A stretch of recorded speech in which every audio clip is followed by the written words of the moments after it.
What's good, guys? M.V.K here, back again. How is everybody doing? And I am here, as always, guys, to deliver a review. It dedicated to the latest MCU movie, Captain America: New World Order. Got my bulletins here, guys, on my phone that I did while I was watching the movie that I wanted to talk about. Review is going to be a little different here this time around, but definitely wanted to touch on this and definitely wanted to bring you a review, a very authentic and honest review, where I'm not, half-assing it or anything like that. But the first thing I want to do, let me get this off my chest real quick, okay? I'm gonna be real and I'm gonna be legit with you guys. Ever since this movie came out, I have seen online mock reviews, and all they do is bash this movie.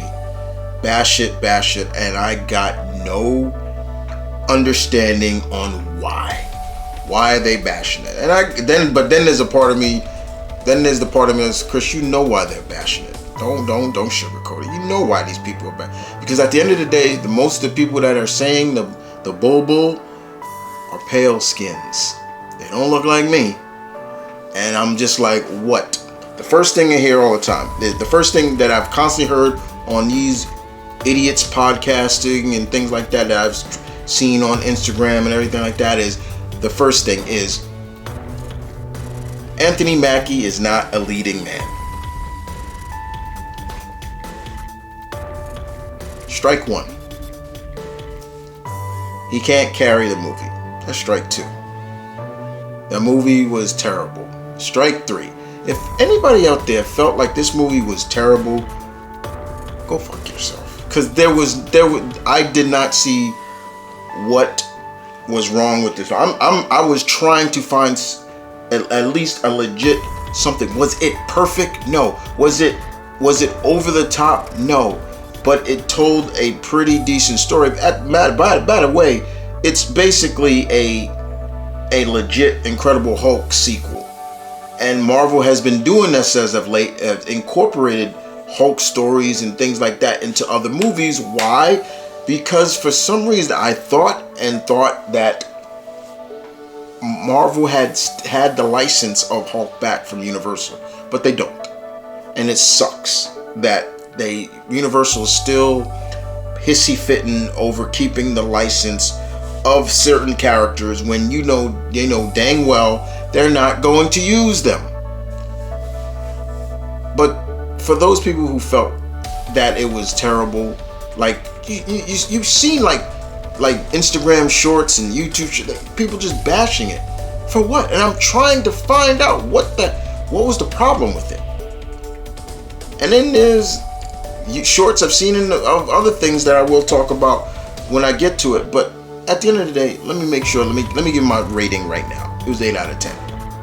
It wasn't perfect, but it was a damn good movie.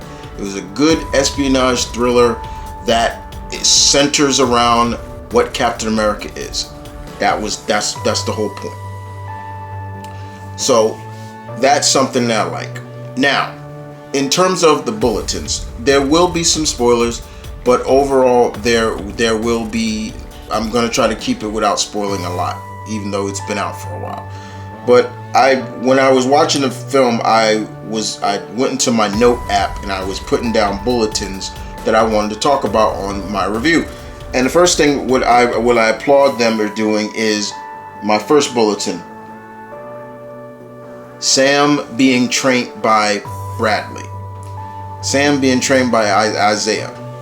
Sam going to work and learning from Isaiah Bradley, calling them OG. I like that. I respect. So that was cool to see. Like seeing what Isaiah has been doing with him and training him and things like that makes perfect sense. And I love the training and showcasing. Okay, yes, you don't have this, but you have to be more smarter and be more. And I like that. I thought that was really perfect to sum up his training. Sam is military trained as well, but You always know a man is never too knowledgeable to learn more. So it was great. That was perfect. But throughout the film, I applaud the performances by Anthony Mackie, and it's funny to think because again, you look at Anthony Mackie, and you're like, he wasn't the first choice.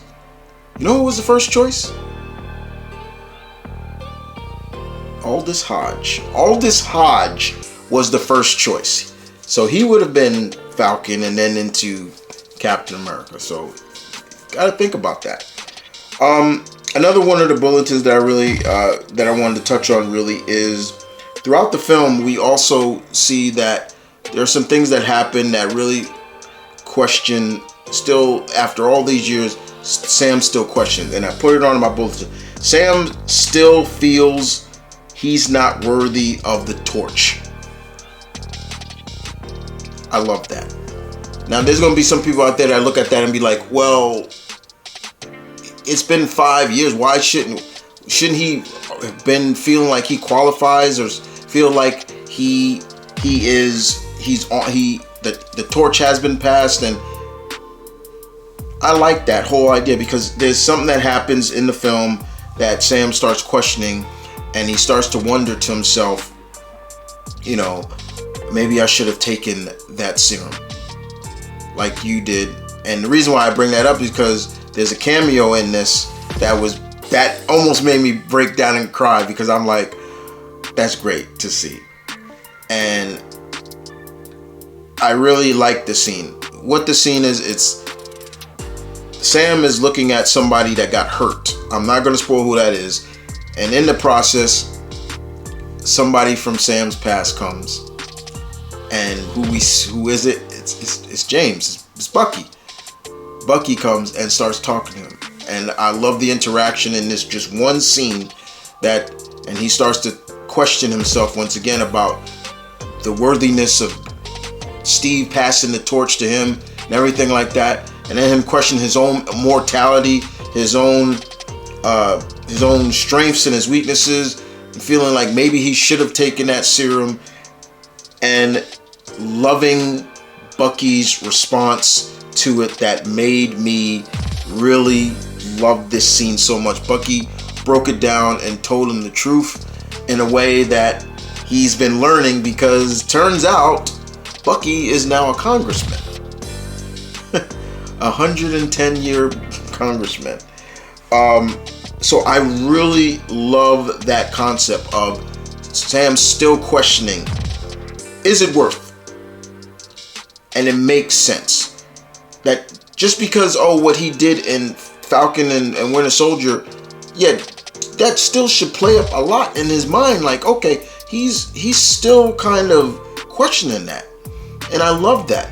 Nobody should look at that and be like, oh, that he's just weak. No, that you're not looking. You're looking at it you're looking through the eyes, the lens of an ignorant person, because you can all say, well, if I had that, it would be no problem. But no, it made sense, and I really like that. Another part of my bulletin is something that I really wanted to touch on now, because that's another bulletin point. Bullet point. The super soldier serum does not define Captain America, and that narrative was played up too in this, and that is the one thing that I constantly see a lot of people bring up, and like, well, Sam should have taken it. Why not? Why should he? Why? What makes Sam who he is? He's not the comic accurate version of Sam Wilson, because if he was, he would have the power to communicate with birds and all that other stuff. He's not. But at the same time, he is basically the Rocky Balboa of the new Captain America. He can get hit, he can get knocked down, but he keeps moving forward. He gets hit, he gets knocked down, but he moves forward, and I appreciate that, because there's only so much you can take, even from our superheroes, where they're too invulnerable, they can't be hurt, and there's only so much I can get behind that. So it makes sense that, that narrative was played up a lot in this too. What is he without the shield? Everything like that. What is he without his fancy vibranium suit? Things like that. But then that's questions for a lot of non-powered heroes. let's be real, okay? And I use that. I use an example. Take away the gadgets, the utility belt, and he's just got martial arts skills. Do you think Batman could be able to handle somebody like Killer Croc or Clayface with just his hands and fists? No, he wouldn't. He'd get killed. But that's the point of this. Is to show, what I loved about this is to showcase that he is vulnerable. He can be vulnerable, but he moves forward and finds a way. And in this film, yes, Sam is a middleweight or a lightweight going against a super heavyweight. And I'll get into that later. So that was something I really liked. The interaction between Bucky and Sam, who is now a congressman. I love that. That was great. And of course, the whole concept of the serum does not define Captain America. It never has. That's not what it is about. And I think people realize that. They just want to bash that. The other bulletin that I really want to talk about, this movie is the introduction of adamantium into the MCU.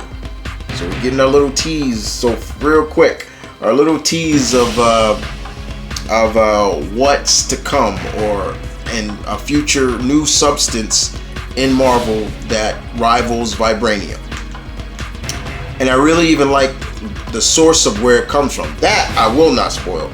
That's another one I won't spoil. But the introduction of that substance, that metal, that is having pretty much the entire world going after it. That's really cool. But then there's a part of me that was hoping that adamantium would still be kind of a secretive metal that only certain people would have known about. And even in the film, I was wishing, I thought Dr. Cornelius, we would have seen like maybe a hint of Dr. Cornelius or somebody there. If you know who he is, you know.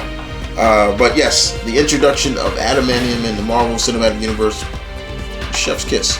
I enjoyed that too. Let's talk about next Harrison Ford as Ross. He was great. Mr. Ford was great as Ross. Now, yes, he is replacing the late William Hurt, who passed away.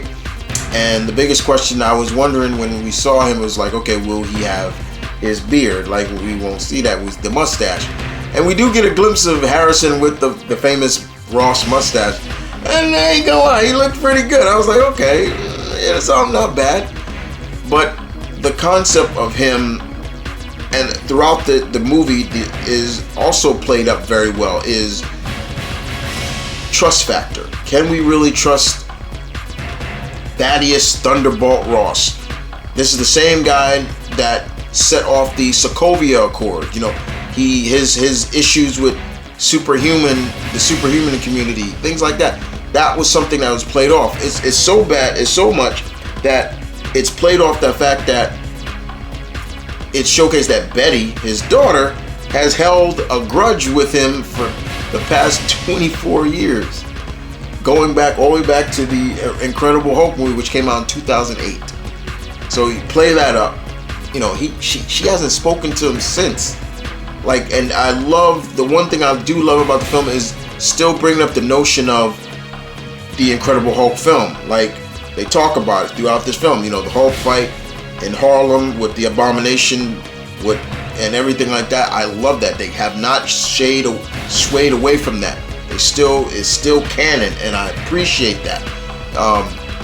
And I even love that they do bring up Bruce a lot, and they do bring up, and with Betty, it was just like, you know, she after that, she didn't want anything to do with Ross for a while. So that was played up well. The Serpent Society I bring up, they're just called Serpent in this. What we saw of them was fine. I applaud them for trying to bring in another group of villains that mainly associated with Captain America. You know, they are like a snake cult.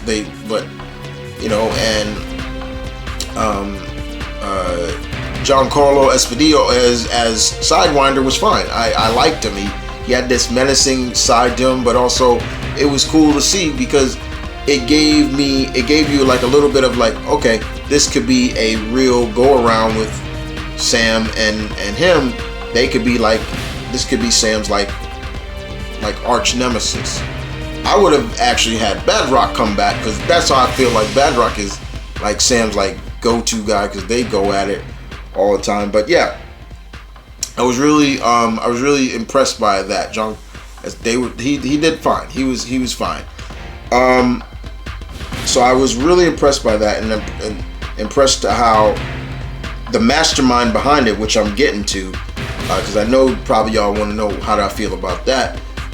The mastermind behind it is playing everybody and how they did it. So yes, that's another thing. So it's played up a lot. We see that Ross is still very untrusting, even to Sam, and Sam, he wants Sam to rebuild the Avengers, but the Avengers now being under Ross's like watchful eye, that's not the Avengers. The Avengers have never been at one point they were, but the Avengers are not a government-sanctioned team, especially the original. No. So I really applaud them for that. I really do. Now let's get to the leader. Let's start off with his introduction, in his reintroduction. And I loved it. I loved this, how they introduced him back into the fold, and when you see him for the first time, like, it's just a silhouette of him. You don't see him, and you just see him watching in the dark. But then when Sam and Joaquin's, you see him when he's coming, the shadows, you see him, his eyes are glowing. He looked scary. He looked legit scary. And we do get more exposition into what he's been up to for the past 16 years. Where has he been? And the whole concept is, yes, going back to Incredible Hulk, we see that, yes, he's the one that took the fall. And when they captured him, they put him on a black site, which he stayed on. And of course, after the blood, Bruce's blood got into his head, and we find out something which I gotta spoil. Ross started to continue to subject him to gamma radiation. Kept it going. Like, what the hell? Like, when I heard when he said that, I'm like, wait, what? He kept doing it? Because basically what it turns out is, like, everything that's happened to Ross up until now, it's because of Stern. It's because of the leader. And I'm like, okay, that is kind of interesting. But the main question that you guys probably ask yourself is the look. How did I applaud the look? Look, would it have been cool to see his more comic accurate big head? Yes. But I know this is the MCU. I know that sometimes they take liberty and go a different direction, and they went more monstrous with him, and it makes sense. I mean, you got to think about it. Think about it, guys. It's radiation, gamma radiation. It's like, why would his head get bigger like that? He should look more deformative, more monstrous. And it brings me back, and the reason why I say that is because currently in the Ultimates books in Marvel, they showcase the subjects of gamma radiation, and they look half dead. There was the Hulk blew up a gamma bomb on a tropical island that had natives on it, and only one of them really, and she became the new Ultimate She-Hulk, while her rest of her people are literally dying on death's door. Like, you see them, some of them got half body, they look dead. And when I'm looking at him, and I understand people say, oh, look, he had a broccoli head. I get it. But at the same time, I'm like, that's creepier. That makes him even creepier, that when you think you're gonna see what he looks like, the shadow come back over. But when you finally see him, it's like, oh. And I love that when he does come in the light, even Sam and I'm like, oh shit, like, whoa. Even though Sam plays it off like I've seen worse, but yeah, it made sense to me. Personally, to me, I was like, yeah, okay, I get it, but it made sense. I was like, yeah, that's kind of creepy. He looked monstrous. Even when you see him, like his eyes were glowing green. It was like almost like he looked like a legit monster. And the way he was playing he was playing chess. And more importantly, the whole concept of this brings up a lot of symbolism in Ross. Again, centers back to Ross. And that brings me to how Ross became the Red Hulk. I loved that because the way they play it off is symbolism to Ross's character. He's a monster, and they play that up again. Like, everybody knows about Ross's military background, and they talk about, and there are people from foreign countries that know his reputation. Like, he's a monster. So the symbolism of him becoming the Red Hulk is basically a monstrous, what he truly is. He's a monster, so we see that. And let me say, the Red Hulk looked good. It looked nice. It looked cool. You see a little bit of the steam, like, because he's supposed to be hot, and things like that. But the whole scene in Washington where he pretty much wrecks the entire White House and everything like that while Sam's fighting him. Again, I love that fight scene because it's not Sam going toe to toe. He knows he can't win. So what does he have to do? He has to fight from a distance. He's doing what every superhero should do when you're fighting an opponent that is stronger than you. You're fighting a heavyweight, a super heavyweight. He's getting the Hulk out of populated areas, but he's doing it so that nobody gets hurt. But then at the same time, he's trying to stay because the Hulk's not slow, so he's flying and things like that. But I love the way it's fought, and you can clearly see that Sam knows what he's doing, and so he's shooting projectiles at him, keeping him at a distance. Once he tries to get close, he gets close, he would cover up, block it. And what I loved about it also is, like, even though the wings are taking the blunt of Hulk's punches, and you can see the kinetic energy is charging up, Sam never uses it until at the end, where we finally see him use it, where he literally stabs Ross and then boom, shoots it. And I thought that was perfect. The fight was well crafted, and I appreciate and I applaud whoever crafted that fight, because yes, Sam knows he can't go toe to toe. There were some great scenes in this filming that I really enjoyed. So, but yes, the whole symbolism of Ross is the same thing like it's always been in terms of why he became the Hulk. You got to look at it from, it's like he's been chasing this man for how many years, and he calls the Hulk a monster, but at the end of the day, what happened to him? He became a Hulk. He became what he chased. So the symbolism is there, and it's played up throughout the film. Another thing I wanted to talk about is another Marvel character that was in this that got really bashed by another population of people. Now, we all know, if you don't know who it is, let me tell you, it's Sabra, who is one of Marvel's first and I believe only Israelite superhero.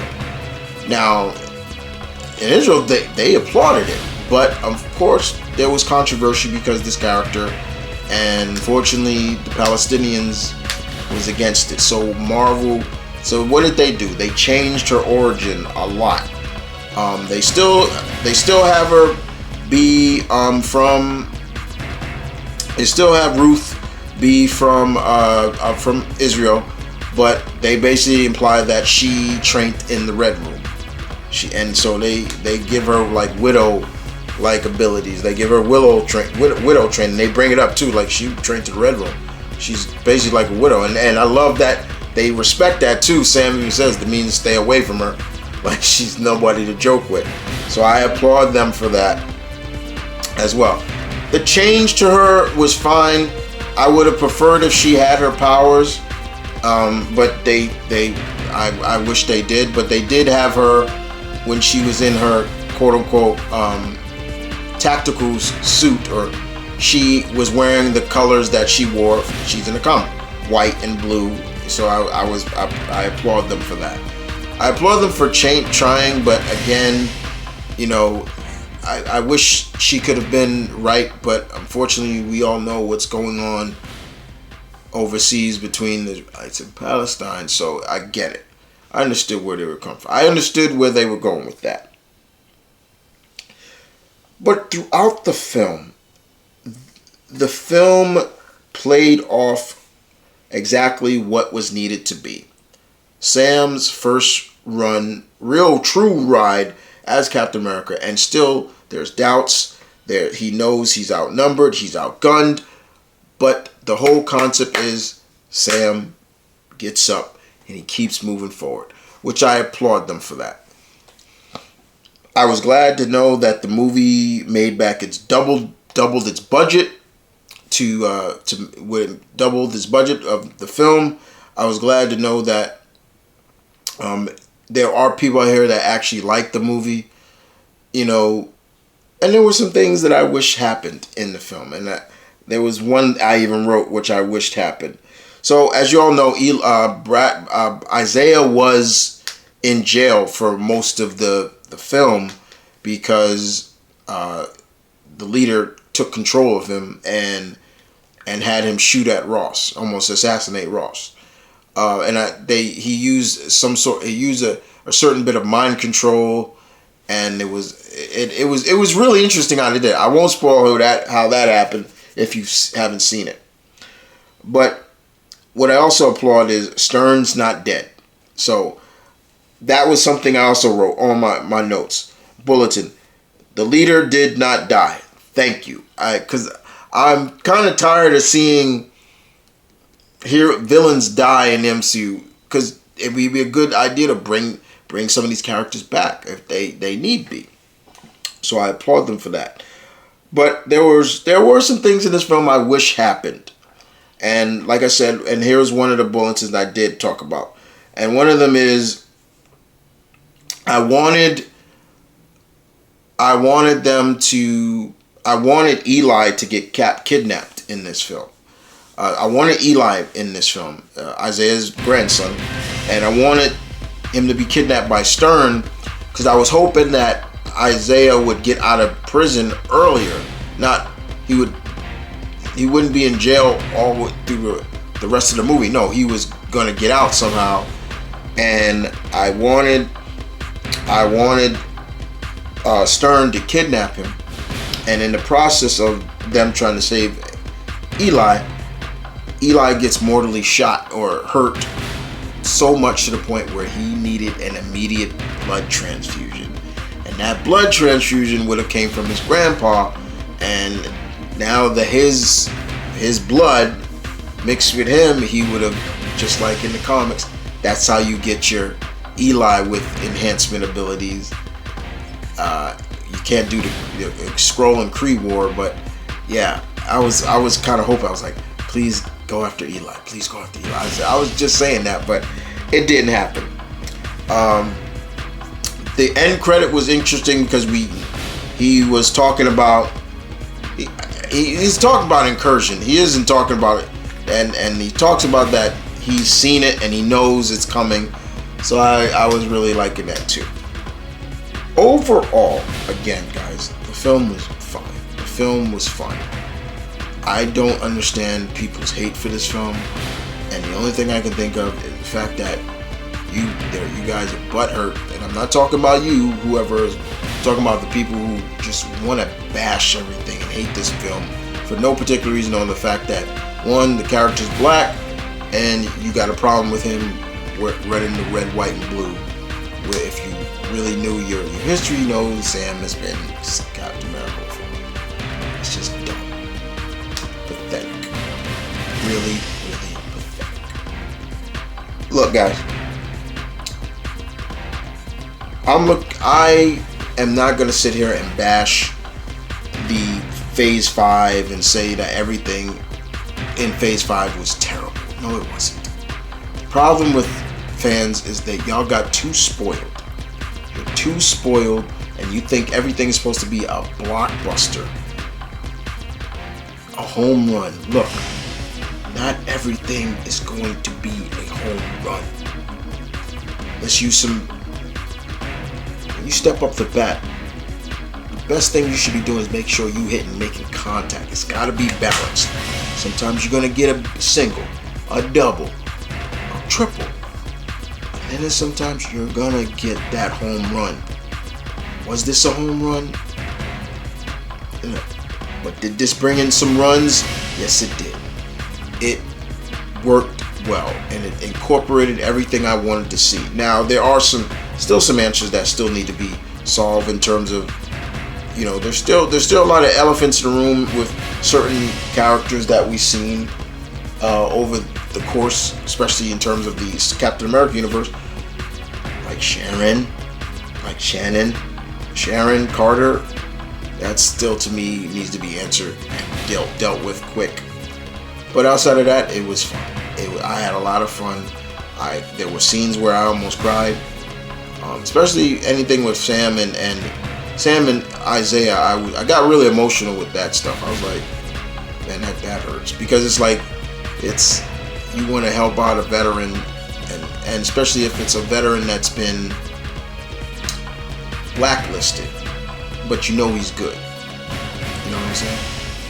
But outside of that, it was fun. I enjoyed it very much. You guys, tell me, what did you think of the film? If you've seen it, please be honest.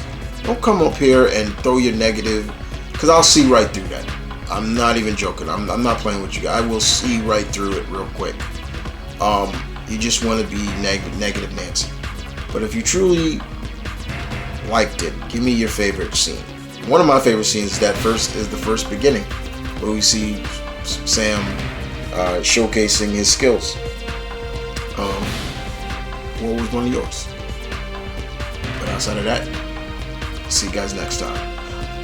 One more thing, I should say. Let me one more thing. What is next? What movie do I think I might see that Mickey 17. I'm looking at that. I'm like, okay, that looked kind of interesting. But there are some movies that I will be checking out, of course. But yeah, it was fun. I enjoyed it. So with that, you guys take care, and I will see you guys next time.